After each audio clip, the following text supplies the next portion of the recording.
A graça e a paz do nosso Senhor Jesus. Espero que esteja tudo bem com você.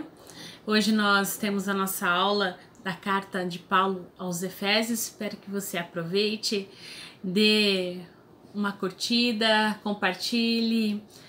É muito importante sua opinião. Se você tiver alguma dúvida, você pode fazer nos comentários, pode colocar lá o que você ficou em dúvida, o que você quer discutir, a gente está aí à disposição e na próxima aula a gente pode estar esclarecendo. Convidamos você a participar conosco. Nós, devido à pandemia, nós estamos trabalhando as mensagens via YouTube, mas no entanto nós voltamos com os cultos presenciais, seguindo todos os protocolos sanitários.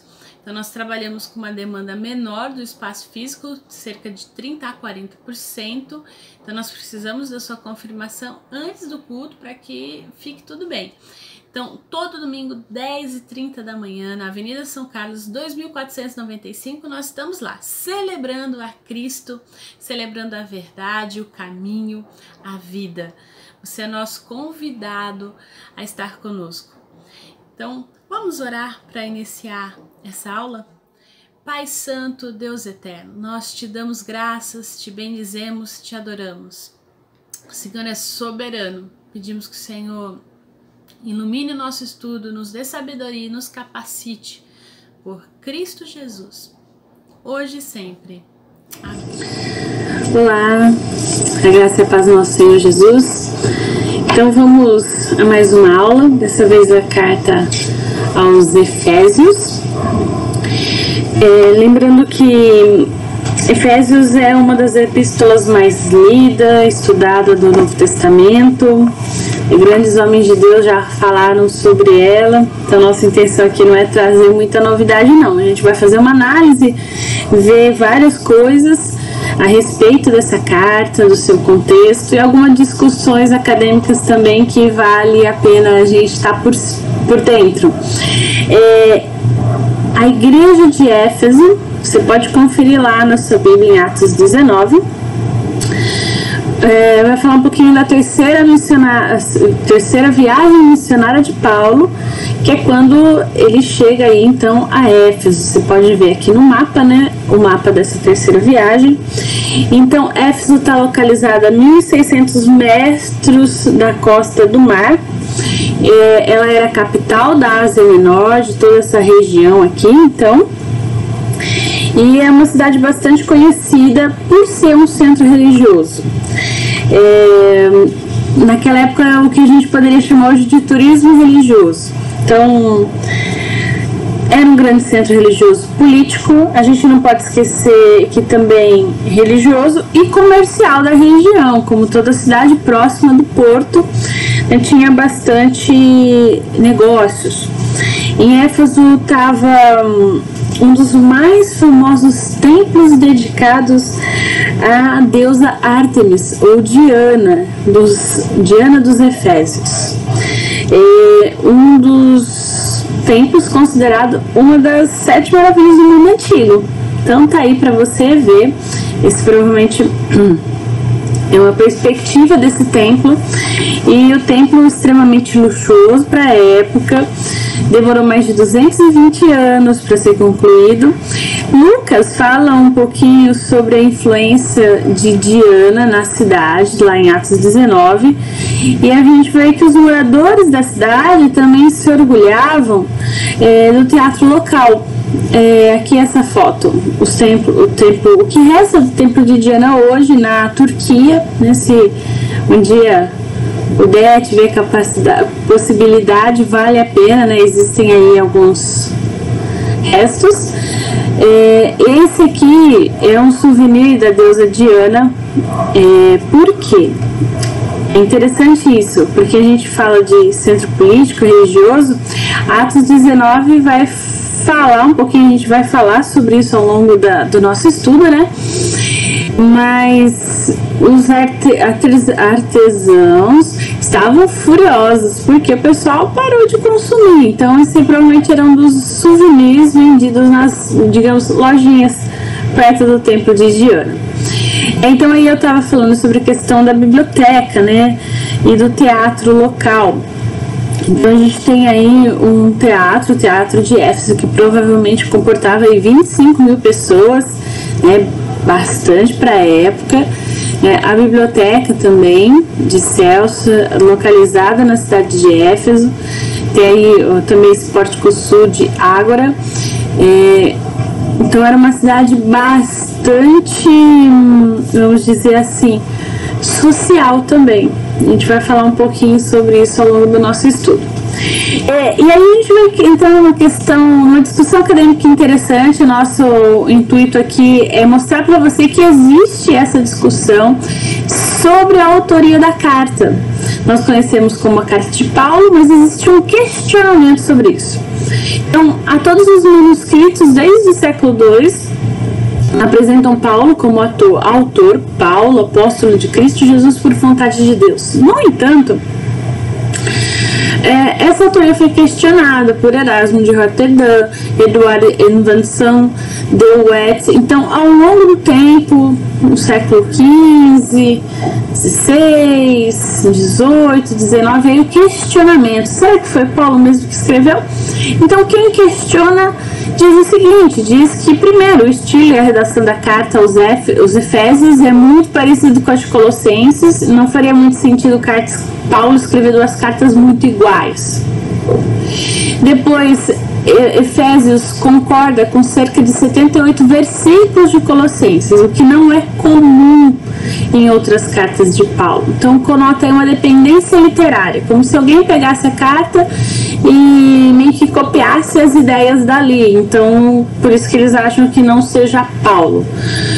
Não há qualquer referência pessoal de Paulo a alguém da comunidade, visto que é uma igreja que ele ficou bastante tempo, porque parece que dá a entender aí que a igreja de Éfeso não conhecia Paulo, mas Atos vai informar que ele foi o fundador da igreja, né, que ele ficou lá 2 anos depois. Então tem essa divergência.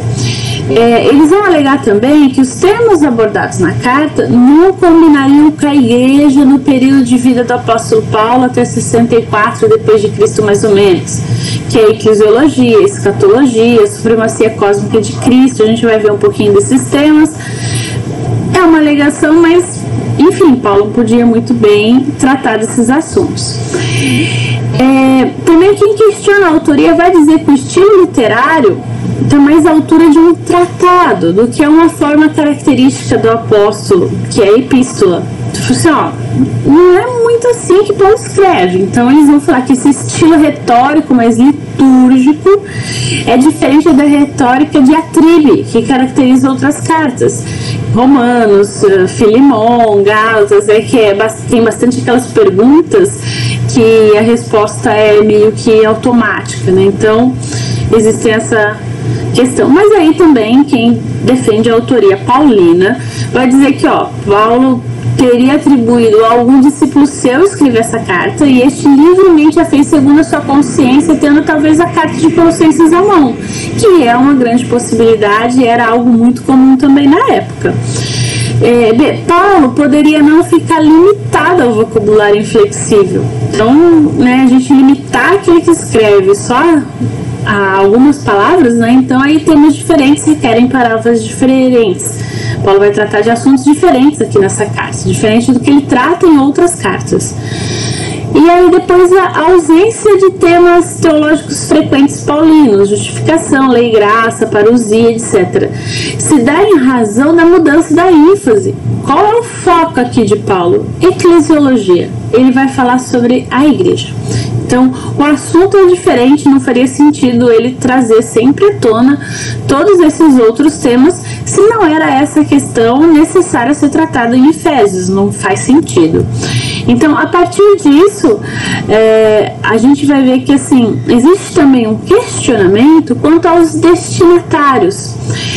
A ausência nos manuscritos mais antigos, que é o A Alexandrino e o B Vaticano, que datam do século IV depois de Cristo, e o importantíssimo P46, que é esse que está aí a foto na tela, do século II depois de Cristo, não aparece as palavras em Efésio, os Efésios, Então, daí uma ideia ideia meio genérica, um caráter genérico da carta. Então, originalmente, a carta não teria esse endereçamento. É uma possibilidade. Então, quem seriam os destinatários? A partir dessa questão, a academia discute que importantes personagens da história da igreja no século 3 e 4 desconheciam a carta aos Efésios. Marcião, Orígenes, Basilio. Então, você vai dizer que não se falava dessa carta, né? A gente sabe que Marcião, ele montou um cânon próprio dele. Ele não cita em nenhum momento Efésios. Ele está lá no século II, lá no comecinho. Então a expressão em Éfeso surge em manuscritos já no final do século V. Isso evidencia que a carta originalmente não foi endereçada a Éfeso. Então o endereçamento foi colocado anos depois, quando as cópias começaram a circular. É meio que aquela ideia, né? Não, isso aqui tá, esse monte de palavra aqui foi para quem? Então vamos colocar para os Efésios. E por ter um caráter bastante geral sobre a fé em Cristo, a soberania de Deus e principalmente a universalidade da igreja, e aí é interessante colocar que não há local apenas, né? A maioria dos estudiosos entende que a carta fora produzida para circulação, era uma carta para circular. Para todas as igrejas, não apenas para uma necessariamente. Então aí a hipótese que Éfeso representa o ponto central da Ásia e por ser a sua principal cidade, por ser o centro ali, é provável que a carta foi recebida em algum momento e a comunidade sentiu-se legítima destinatária. Olha, chegou pra gente espalhar, foi pra gente. Então é uma hipótese que a academia discute.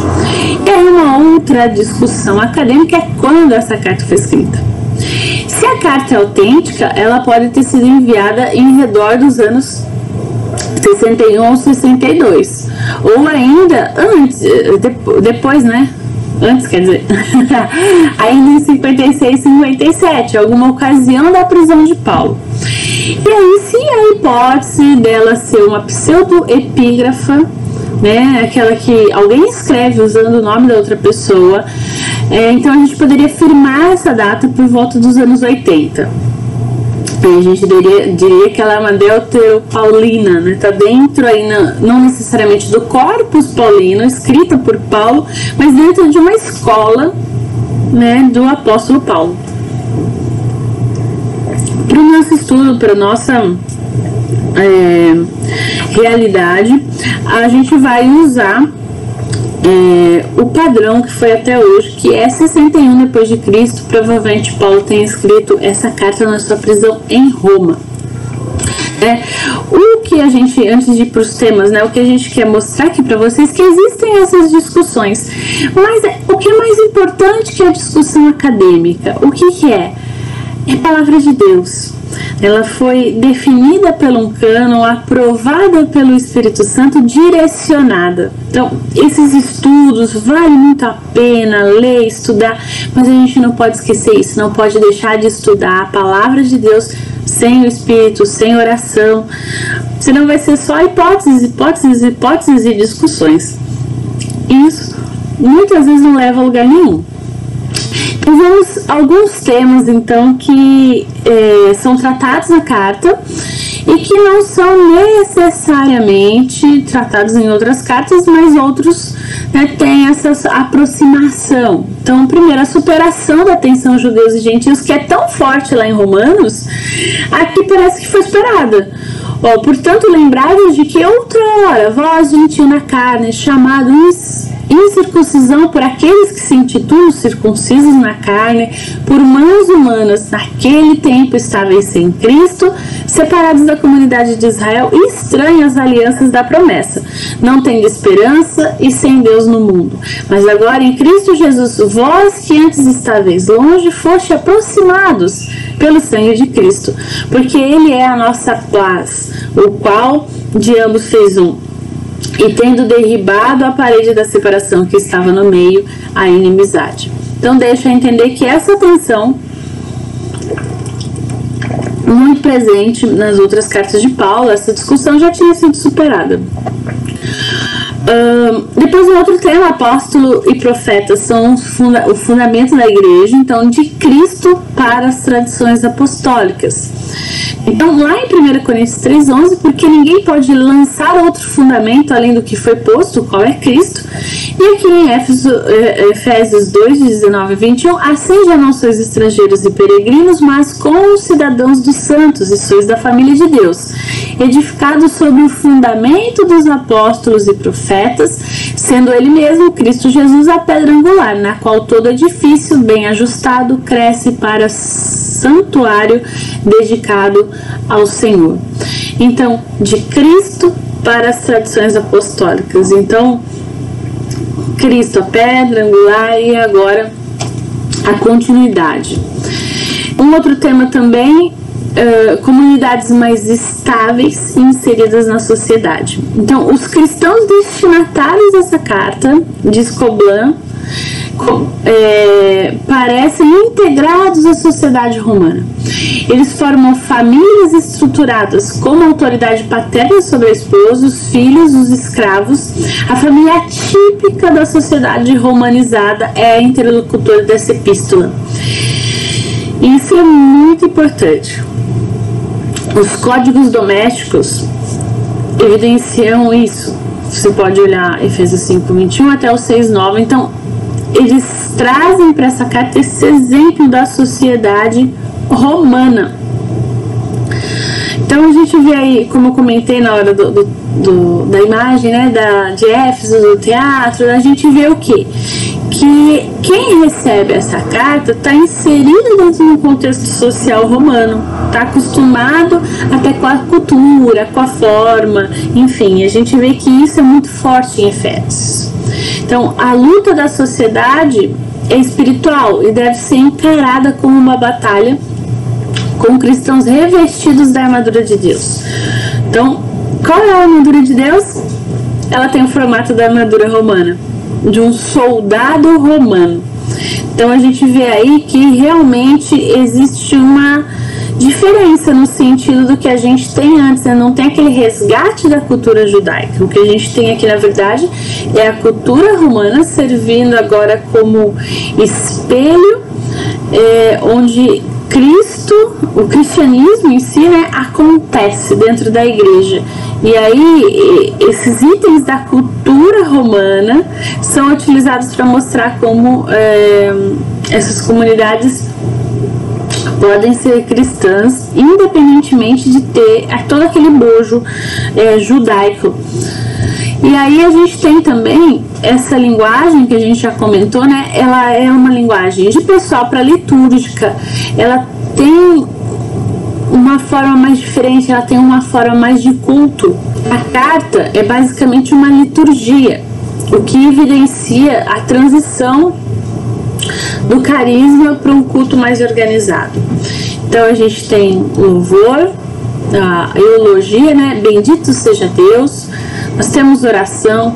Por essa causa me ponho de joelhos diante do Pai. A parênese, a revelação, segundo uma revelação que me foi dado, conhecer o mistério, conforme escrevi há pouco, resumidamente, pelo que quando ledes podeis compreender o meu discernimento do mistério de Cristo. E a gente tem uma espécie de envio, que é muito utilizado nos cultos, né? Quanto mais sede fortalecidos no Senhor e na força do seu poder, revestivos de toda a armadura de Deus. Então a gente poderia apresentar um esboço dessa carta. A gente poderia dizer que existe sim algumas questões doutrinárias, a gente vai ver que é um pouquinho diferente do que Paulo trata nas outras cartas. Vai falar sobre a nossa posição, a gente poderia dizer de 1 a 3, vai falar dos deveres, como a gente deve andar, então, a partir da salvação recebida, dessa graça recebida, e depois a gente tem aí a defesa, as nossas armas. Então, se a gente pudesse colocar essa carta em uma sentença, seria: Paulo ensina a viver de modo digno da nossa vocação, pela nossa posição em Cristo. Então é a partir de Cristo nós passamos a viver a vida. Então ter tudo regulado por esse encontro. Então, o que a gente tem aí? A gente vai falar um pouquinho da doutrina, então, apresentada na carta aos Efésios. É claro que nós somos escolhidos pelo Pai, somos redimidos pelo Filho e selados pelo Espírito Santo. Então, a gente tem toda a complexidade da Trindade expressa nessa carta. E aí, Paulo vai trabalhar aí, então, o homem sem Cristo, morto nos seus delitos e pecados, então completa incapacidade. Vai falar assim, ó, que esse homem, então, esse homem ou ser humano, vamos colocar assim, a revista apresenta homem, mas vamos usar uma linguagem mais abrangente. Esse ser humano, ele está preso aos valores do mundo, está preso a Satanás, está preso à vontade da carne, então ele está morto nos delitos e pecados. A partir do momento que existe o encontro desse ser humano com Cristo, ele passa a viver. Então, por quê? Ele recebe um favor divino. Ele é vivificado com Cristo, ressuscitado em Cristo e assentado com Cristo. Pela graça sois salvos mediante a fé, isso não vem de vós, é dom de Deus. Então, Efésios apresenta aqui uma posição doutrinária muito firme. A nossa posição agora, diante de Deus, é de salvos.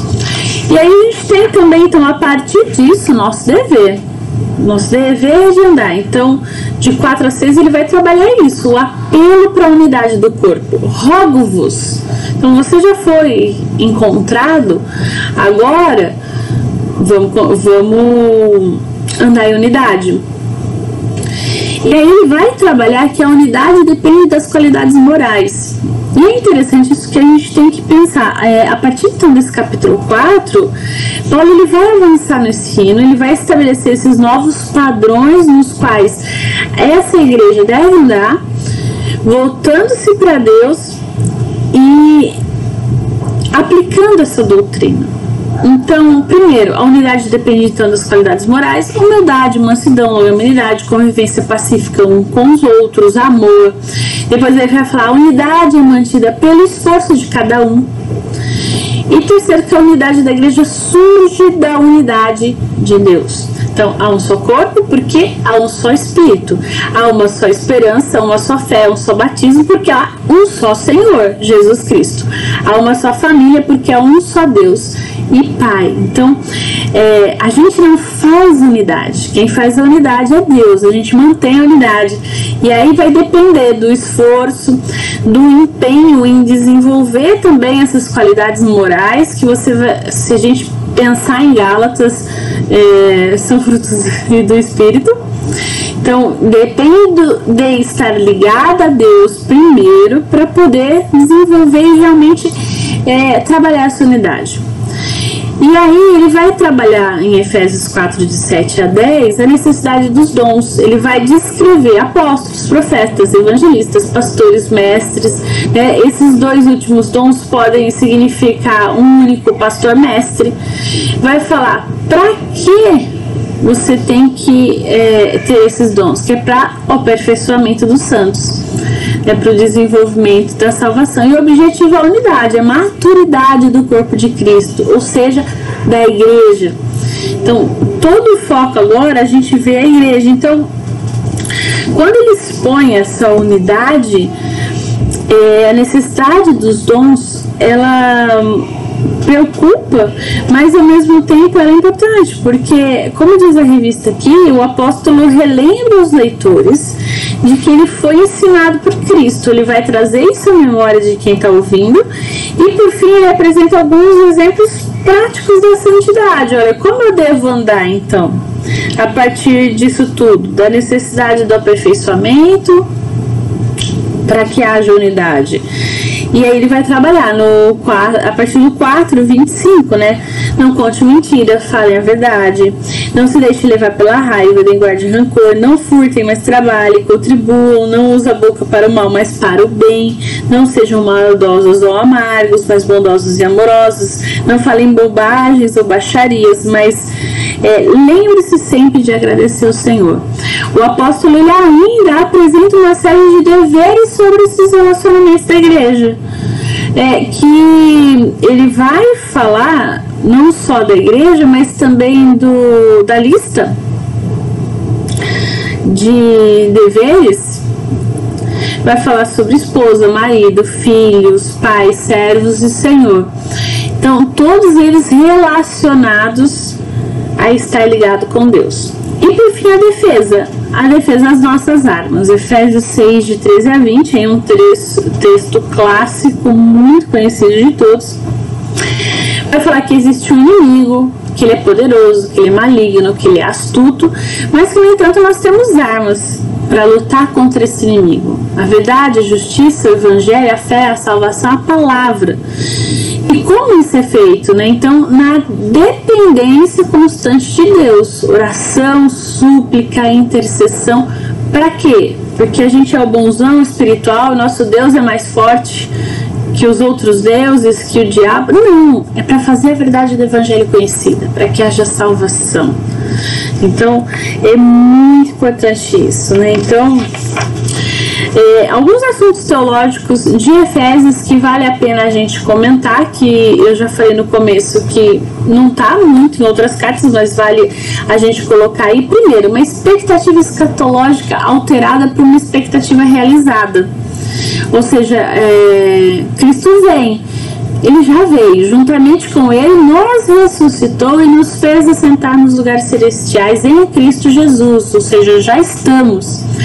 E aí, por isso, a necessidade da igreja ter uma postura irrepreensível na sociedade humana. Não andeis como andam os gentios, né? Então, por isso a necessidade dos códigos domésticos, essa palavra que eu estava tentando.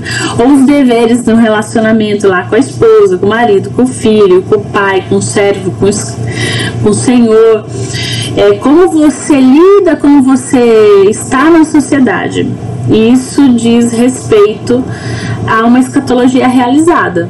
Cristo já mudou minha vida, eu já estou assentado com ele nos lugares celestiais. E aí a supremacia de Cristo. Todas as coisas para o louvor da sua glória. É um hino de exaltação à soberania de Deus, eulogia, o capítulo 1, de 13 a 14, é um poema bendito, é característico da tradição judaica. Então aí você vê um pouco da cara de Paulo. Então, a supremacia de Cristo sobre todos os poderes terrenos e espirituais. Ele trabalha muito isso. Talvez seja interessante. Por que ele trabalha essa questão? Ele deixa sempre claro que existe um inimigo. E por fim, a eclesiologia. A igreja como a plenitude daquele que a tudo enche em todas as coisas. Então a igreja é o corpo de Cristo, Cristo é a cabeça do corpo. Diferente, um pouquinho de 1 Coríntios. A igreja tem poder e autoridade não porque ela é em si mesma poder, mas graças ao cabeça dela, que é Cristo. Então o papel da igreja de Cristo é realmente ser a representante de Deus no mundo, e pelo qual todas as coisas boas no mundo devem ser feitas. Então é a ideia de representar a Deus. E na carta aos Efésios, a eclesiologia também vai falar que através da igreja de Cristo se dá a presença real da história da salvação, já que no corpo habita o Espírito de Deus que selou a todos com a salvação. Então cada um de nós somos essa presença real de salvação da história. Um só corpo, não é uma igreja institucional, não é a EPI do Brasil, em São Carlos, não é a presbiteriana, não é a Assembleia Metodista, não é essa instituição, mas é uma igreja mística que está em união com Cristo, nos lugares celestiais, nos lugares altos. Então não há ainda aí ideia de episcopado, de conselho, nada disso. Então a gente vê nesse sentido também não faz muito assim ela ser uma carta longínqua lá do ano 90, onde provavelmente esse episcopado, essas questões aí estavam mais encaminhadas. Antes de a gente falar de Efésios para hoje, vale a pena a gente pensar por quê? eu coloquei aí, né, a gente refletir sobre a cidade, qual é o principal pecado da sua cidade. O que acontece? Em Atos 19, se você abrir a sua Bíblia, você vai ver o que acontece lá. Paulo planta a igreja, várias pessoas começam a se converter, e o que acontece? A igreja, a cidade começa a se converter e começa a deixar a idolatria. Ela deixa de adorar a deusa Diana, deixa de frequentar o templo, deixa de fazer a prostituição ritual. E aí o que acontece? Os artesãos deixam de vender os souvenirs. Isso impacta também o quê? A economia. Então, a fé, o evangelho vai transformando a cidade de Efésios a tal ponto que Paulo é o quê? Ele é expulso de lá. Porque, ó, você está atrapalhando os negócios. Então, depois você confere lá Atos 19. E vale a pena a gente pensar na nossa cidade. No caso de Efésios, o pecado era idolatria. E a nossa cidade? Qual o pecado da nossa cidade? E até que ponto nós influenciamos a cultura da nossa cidade? Será que é de forma positiva e relevante, como essa igreja lá em Éfeso, a ponto de incomodar aqueles de fora? Por fim, a igreja desafia e transforma a vida pública precisamente porque ela confronta o mundo com o povo fiel a outro rei, chamado Jesus. Então não é porque a gente defende leis pró-família, não é porque a gente está fazendo alguma coisa diferente socialmente falando. Nós precisamos realmente transformar a vida pública a partir do momento, a partir da nossa fidelidade. É o que alguns autores vão definir de presença fiel. Por quê? Porque a gente é fiel ao rei. E essa fidelidade transforma os meus valores, os meus deveres, e aí as pessoas vão começar a observar que, opa, meu agir é diferente. Então a minha ideia não é simplesmente transformar a sociedade em algo melhor. Não, eu sou fiel a Cristo. E a partir disso, pode ser que exista uma transformação ou não. E aí vai depender de oração, vai depender do agir do Espírito Santo, da minha disposição em estar vestindo as armas do Espírito. Então, é muito interessante. Por quê? Porque ele vai afirmar que existe um inimigo ativo. A gente não pode ignorar que Satanás trabalha. Ele veio para roubar, matar e destruir. Mas a gente não pode esquecer que ele não tem tanto poder assim. Deus está conosco e ele nos fortalece com as armas para a gente vencer. Lembre-se, o que a gente precisa lembrar mesmo é de nos equiparmos com essas armas, vestir essa armadura. E isso não é uma coisa mecânica, mas deve ser cercada de oração, de leitura da palavra, de encontro com Deus. E por fim, Efésios ele nos encoraja a viver em amor e unidade no corpo de Cristo. É um desafio, mas é um desafio que vale a pena. Que Deus nos ajude, que você possa ser encontrado por Cristo, encontrar uma comunidade, viver nessa comunidade, ser encorajado, nutrido e transformado nessa comunidade. Que Deus seja com você e abençoe a sua semana hoje e sempre, no nome de Jesus. E até a próxima.